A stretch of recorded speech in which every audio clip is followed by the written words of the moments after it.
Hi everyone, welcome to the session Studying Your Undergraduate Degree in the UK. My name is Teresa Smiley from King's College London and I will be walking you through this process today. So let's get started.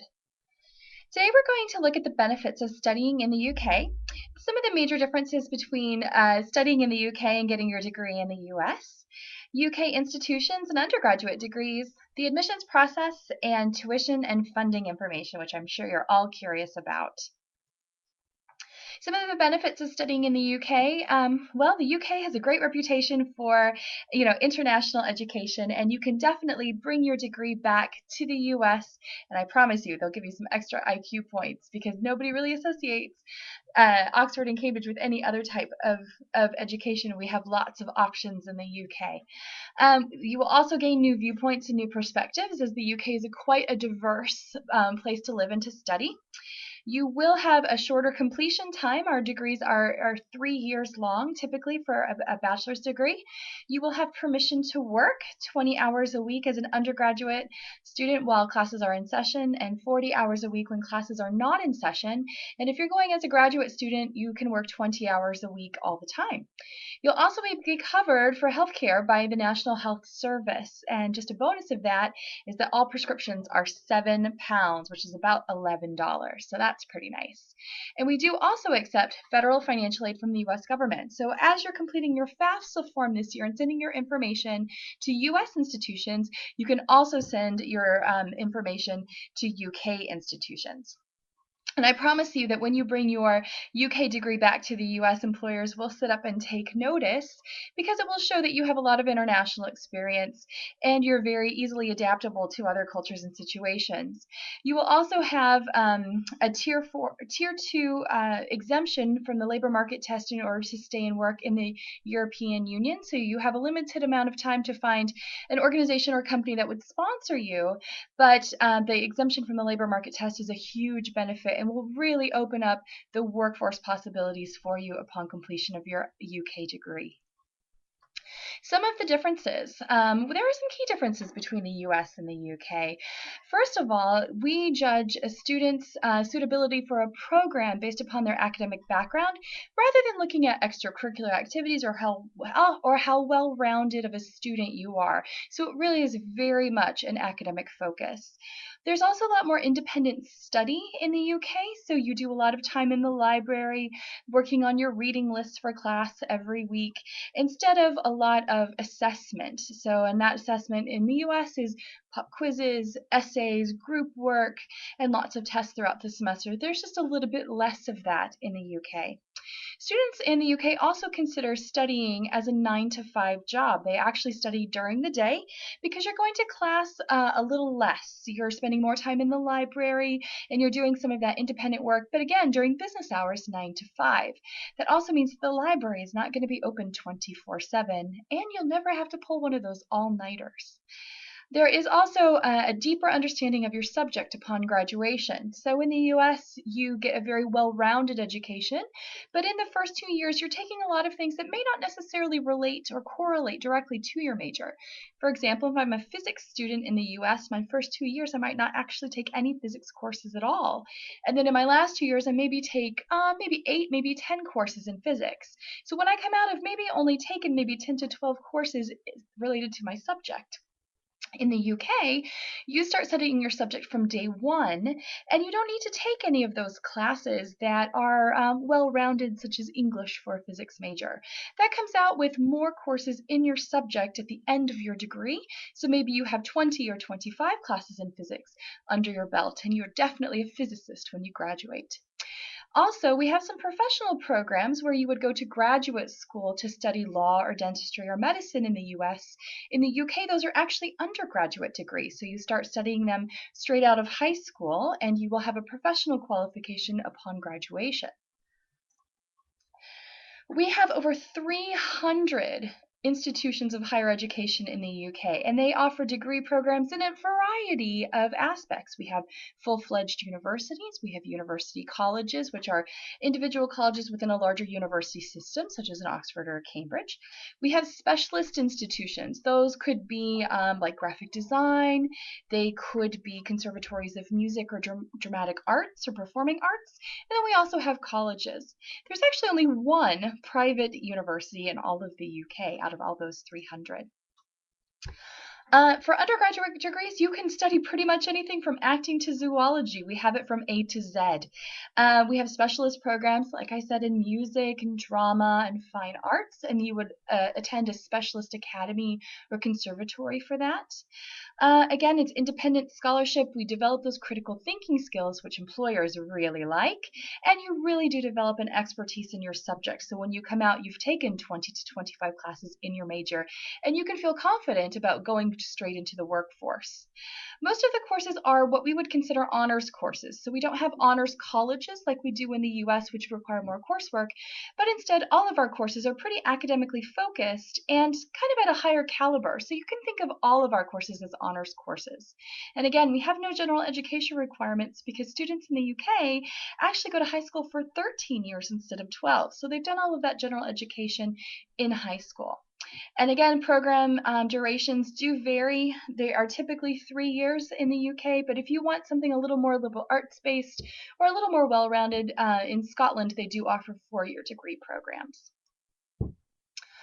A lot of universities are now doing integrated placements. So that's an extra year where you actually go out into the workforce and go and do like a co-op, like what you would do in the US. And that is where you get real labor market experience. So real experience in your field. And that's usually just another year built into the program. Other types of placements. If you're doing, say, history with French, you could do a study abroad experience for maybe a semester or a year in France. But we have lots of opportunities for studying abroad as part of your UK degree. There are also language placements that are required if you're doing a language, pursuing a language like Russian or Chinese or Spanish or French. We also have some programs that will offer a volunteer program as part of your degree. And then there are programs that are actually undergraduate master's programs. So the curriculum is structured so that you do an undergraduate degree and a master's degree all together, and those are typically 4 years long. We have different program types. There are single honors, like I said, and honors, all of our degrees are kind of considered honors degrees because they're just at that higher caliber. So you would graduate with a BSc, a Bachelor's of Science, with parentheses for honors in human geography, for example. We also have interdisciplinary degrees, like a Bachelor's of Arts in Humanities or Liberal Arts or Arts and Science, so you can get that well-rounded education if you would like. We also have combined and joint degree programs, so those could be kind of a double major or a major/minor type of program. So an example of that is a Bachelor of Science with Biochemistry and Music, so those could go together. Or you could do the Law Bachelor's with a Law and Criminology specialization. There are also professional degrees available in undergraduate programs, like I said in our previous slide a few minutes ago. Medicine, dentistry, law, some architecture, and some business courses are considered professional courses, and that you do come out being able to be a practitioner. These are some examples of a structure of a degree program. So this is for a bachelor's in history. So you can see here what you're doing in your first year, your second year, and your third year. And in your last semester, you will write a dissertation about your subject. That's kind of your final culmination of your degree program. It's great preparation for graduate school. Here's an example of a sandwich or a co-op program that does have a work placement year built into the degree program. Again, you can see that it adds 1 year to the program, but boy, does it make you very marketable when you come out and try to get a job. So some of the teaching environment, I want to just talk a little bit about the academic culture in the US versus the UK. You will have large lectures, especially in your first year courses, and those could be, 100, 200, 300 people, but then the subject is also broken down into seminars. So you go from that large lecture, which might meet once or twice a week, and you are taught by a professor, not a graduate assistant or TA. You're taught by a professor who has a PhD. And then seminars are 15 to 20 students students where you actually do a lot of discussion-based learning, and you take the things that you read or you studied that week in your independent study time, and you apply that to the things that you learned in lecture, and that's what you base your discussion on in your seminar. So it's very interactive. You learn almost as much from your fellow students as you do from your professor, and he's there to really guide the conversation that you're having about the subject that week. Beyond the degrees, King's offers lots of clubs and societies, things to get involved with while you're on campus, student services to help support you along the way. Our student life, which is really just dynamic. We have lots of residential reps, we would call an RA, or someone who's in the residence halls with us, kind of helping us along the way as a student assistant. We have also program reps. These would be kind of ambassadors for different programs. So let's say the School of Psychology would have ambassadors or program reps. They could really then help you along the way as well. Every university has a student union, which is where clubs and societies are housed. So they really manage student organizations, and then they'll also put on events for students on that campus. So they could be fundraising types of things. They could be ways to unlock the city where you're living. They're just a great resource for you. And then there are also athletic unions. So this is really kind of intramural sports, because we don't really have an NCAA equivalent in the UK. So athletics, again, we like our sport definitely, but we're not doing in large stadiums. It's much more intercollegiate. And then we are very much into volunteering in the UK. We like to give back to our communities. There is also an opportunity, like I said, for you to work 20 hours a week while class is in session, and 40 hours a week when class is not in session if you're an undergraduate student. And if you're a graduate student, you can work 20 hours a week. And every campus will have a careers office that also might have work placements or part-time job postings that you can look at and review for placements. They'll also help with spring and summer work placements, internships, things like that. How do I start my university search? There are some great resources that you should consider when you're looking at different degree programs. And just remember that you're actually applying to a program and not to the university. So once you're in your degree program, you can't really switch majors. You have to know pretty well for sure what you're going to study when you begin. So some great resources are to start with the British Council. They represent all universities in the UK. Also pay attention to university rankings, especially department rankings in the department in which you want to study. Check out the university websites, and I would really start with the international student section. Remember that you will be an international student in the UK, and a lot of times it will have a specific country page for US and Canada. Other countries might also be represented. So that will have specific information for you as a student coming from that country, and how you can kind of convert entry requirements, things like that, to language that you understand. Also, feel free to contact universities with specific questions. That's why they're there. And they want to make sure that you are a good fit for the university, and the university wants to make sure that it's a good fit for you. So definitely get in touch. Also, Youcast, we're going to talk about Youcast in just a minute, but they have fantastic resources for researching universities. And then see who your teachers and your guidance counselors recommend, because I'm sure that they have a little bit of exposure to the British system of teaching, and they might have some great resources and contacts for you. Admissions. So in the UK, there is a centralized application system for each and every university. We all belong to this thing called Youcast, which is the Universities and Colleges admissions system. And this is how you apply to school in the UK. This is where you can also research courses and institutions. You can apply online using the Youcast system for applying. You can track the progress of your application, and the schools can register as an application center to also see the progress of a student's application. So your guidance counselor can log in and also look at your progress. There are a few restrictions when you're using Youcast. You only get 5 choices, and again, it's 5 choices to programs, not 5 different universities with multiple choice options, so you get 5 program choices. You can apply to Oxford or to Cambridge, but you cannot apply to both. If you're applying to medicine, dentistry, or veterinary science, you can only apply to 4 different programs. And it is an invisible system with simultaneous consideration. That means that universities cannot see who else you have put down or are considering.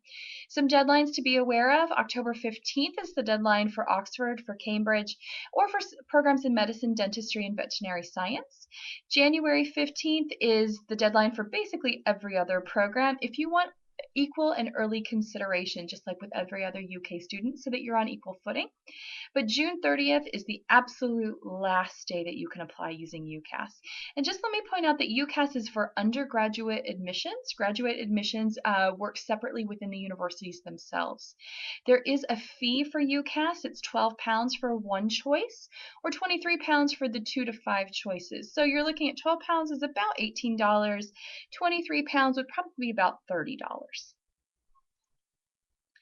Requirements. So if you're going to apply to Youcast, you need a few things. First of all, it's based upon your academic performance. And academic performance is your SAT scores, advanced placement tests, the International Baccalaureate Diploma or certificate if you're doing it that way. We don't put as much emphasis on a GPA. Some universities don't look at GPA at all. So make sure that you follow the deadlines and the requirements for each individual program, because they will differ program to program and university to university. Your personal statement is going to be one that's quite different than one that you would ever write for a US institution. So your US personal statement is going to talk about all of your extracurricular activities and how involved you are in the community. In the UK, to be honest, we don't really care. We want to know how you are academically suited for the program and how you're academically suited for the universities that you choose. So why are you choosing the universities that you choose? Is it rankings? Is it research? Is it professors who are doing fantastic things that you want to learn under? Those are the things that you should be focusing on rather than volunteer work, sports, leadership, things like that. We also need an academic reference, and this should be a teacher or it should be a guidance counselor who's taught you, that can talk about your academic performance, and preferably one that's graded you in the subject in which you wish to pursue. There are also English language requirements, so if you're not a native English speaker, you will need to meet the requirements that we set out for those individual programs. So they can also vary program to program based upon the English language proficiency that you have to show. The academic requirements, like I said, advanced placement tests or the International Baccalaureate degree, those are the preferred methods of entry. If you can do dual enrollment or internal honors programs, but those may be considered on a case-by-case basis, not as widely considered. SATs and ACTs will also be considered, but again, make sure that you look at the individual program. Those can vary by university and by program.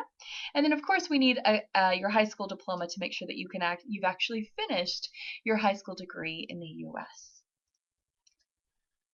All right, the personal statement. The personal statement is so key to your application, so put a lot of time and thought into it. The Youcast website has some fantastic videos about examples and things to consider when writing your personal statement.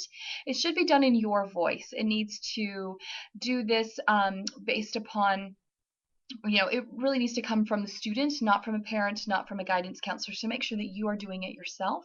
It must also be authentic. It must really convey the passion that you have for that subject and also your academic journey along the way. And it also needs to highlight your commitment and passion to the subject in which you wish to study.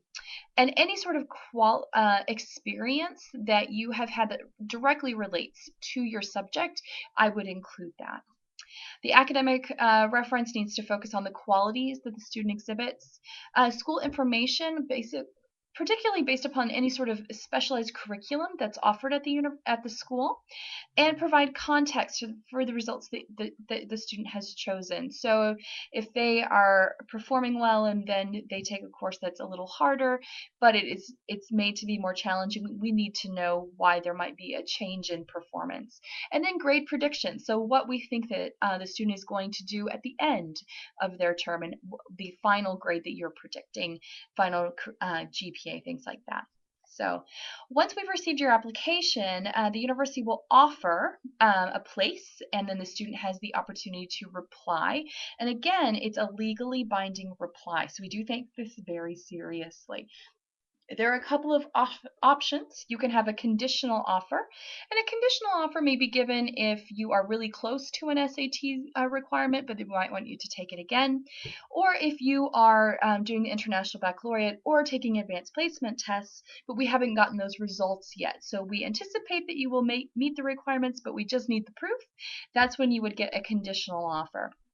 That conditional offer would become unconditional once we receive your final placement scores or an updated SAT, or if we need a final document. That's when you would get an unconditional offer, when we have all of those things in place. And then unfortunately we also have an unsuccessful outcome. So if we're going to pass on your application, you would get a response of unsuccessful. Students have the option through Youcast to have a firm acceptance and then an insurance acceptance. So you get your top choice and a backup in case you don't meet the requirements or you have conditional offers. So a firm offer and then an insurance offer, and you must decline all other offers that you get. You can only hold on to two. Accommodation and funding processes begin once a student makes an acceptance. That's when it's the signal for the accommodation office and the funding office to get in touch with the student to talk about funding issues and to open up the housing application to students. And at the end, we have what's called a clearing process. So that happens in July and August, because you're not starting school until September, to make sure that we have everything that we need and to make sure that you're actually coming to the university that you said you were going to come to and you've committed, fully committed. So that's called clearing, and that happens in early August, late July, early August. Funding. This is what everybody's really concerned about. So tuition fees, again, range university to university, £7,000 to £25,000 a year. And I use owanda.com to do my conversions. So oanda.com to do my currency conversions. And that's exactly what I would do if you have questions about what this equates to. I would look it up on a daily basis. Living costs, that really depends on where you're going to be living and studying. London is a more expensive city to live in, just like a New York City or an LA. Whereas if you're going to study farther afield, or maybe in someplace that's not an urban area, the cost of living will be lower. So take that into consideration when you're looking at your finances. Most UK universities do accept FAFSA, so US federal financial aid, and they can administer a federal financial aid loan. So that's a huge benefit to you. There are some scholarships available for international students, and definitely check with your department and the university in which you're applying to see what the eligibility requirements are those. And again, I said that international students can work up to 20 hours a week when class is in session and 40 hours a week when class is not in session. So we've also got a link here to the International Student Calculator, which is a great budgeting tool that you can use to kind of figure out what it's going to be dollars and cents wise and look at your monthly budget and plan accordingly. And this is my contact info. If you have any questions, feel free to give me a call or to send me an email, and definitely visit the King's College London website for more specific information about US students coming to the UK. And if you have any questions, I'll be happy to answer those at this time. Okay, I have a question. Thank you so much for doing this presentation. You're welcome, my pleasure. What if I want to personalize each essay to each different school? It doesn't seem as though the Youcast website allows this. That's correct, because you're actually going to apply to one program with that maybe several universities offer. So let's say I want to be a chemistry student. I'm going to send my chemistry application to 5 different universities in the UK because I've decided on chemistry. That's when you talk about that academic focus, and that's when you do a lot more, I guess, demonstration of the passion for your subject rather than for one specific university. So it is one statement that goes to 5 different universities. So don't put in there, oh, I really want to study at the University of Edinburgh, because King's College London will also be reviewing that application. We will say, that's great, go study at the University of Edinburgh, and we will mark your application unsuccessful. So please don't put university names in your academic statement. Okay, another question. What if we'd like to apply with an ACT score instead of an SAT score. Do we just submit both? And thank you. You're welcome. ACT scores are less accepted than SAT scores on a general basis. At my university specifically, we will take an ACT score, but you must also submit SAT subject tests in order to supplement the ACT score. The ACT doesn't measure the same things that an SAT measures. An SAT measures things a little more comprehensively, so that's why an SAT score is preferred. I would recommend that you just stick with the SAT score. If you feel more comfortable doing the ACT or you've performed better on the ACT, you're going to have to supplement in most cases with an SAT subject test in 1, 2, or 3 different subjects. And again, there will be a minimum score that's applied to that. All right, any other questions? Okay, one more question. Are there programs or support structures in place to help a new student acclimate to living and studying in a new country? Yes, there are. Each university will actually do an international student orientation upon arrival. There is an international student services support office that will give things like visa advice. At my university, they do a plethora of things. They do some programming. They do things like writing workshops, study skills workshops. The student union has a student club that is about international students so they can have a place to really feel connected with the community. Their halls of residence are a great place for students to really feel included and help acclimate, and those resident assistants are a really key point to that. And then they have other student services that we would find on a US campus. So those student services are counseling services, the registrar, all of that. So if they have any questions, each university is set up a little bit differently, but they do have comprehensive student services that really help students acclimate. The difference being is that students in the UK are seen as adults and they must be their own advocates.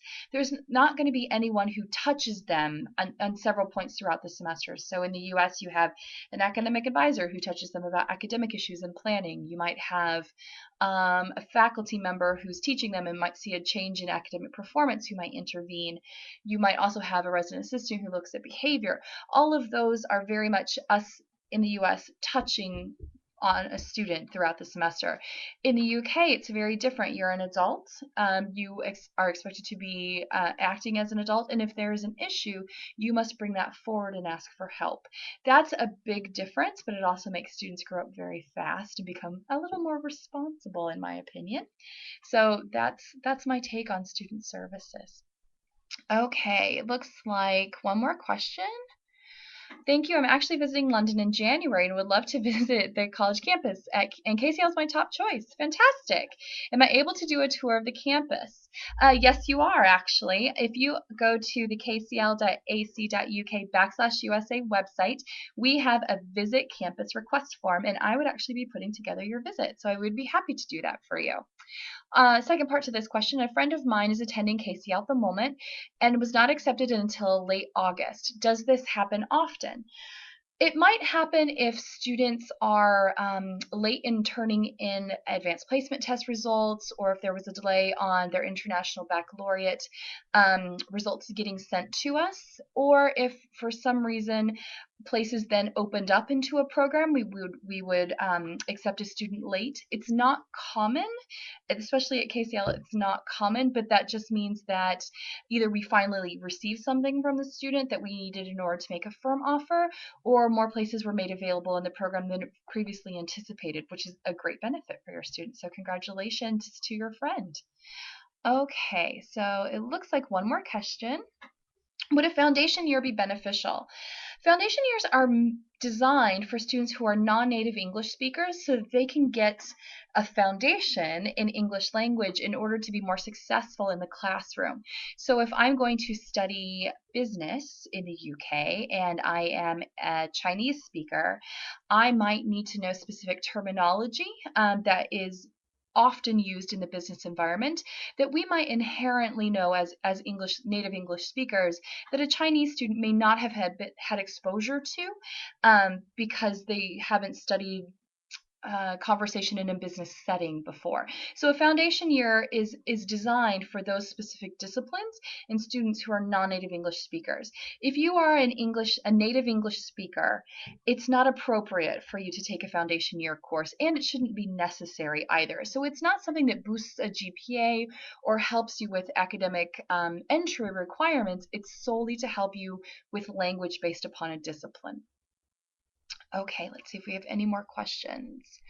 All right, I'm just going to keep it open for another few minutes and see if any more questions pop up. And if you have any more questions, feel free to type away. And I'm just going to give it another minute or two.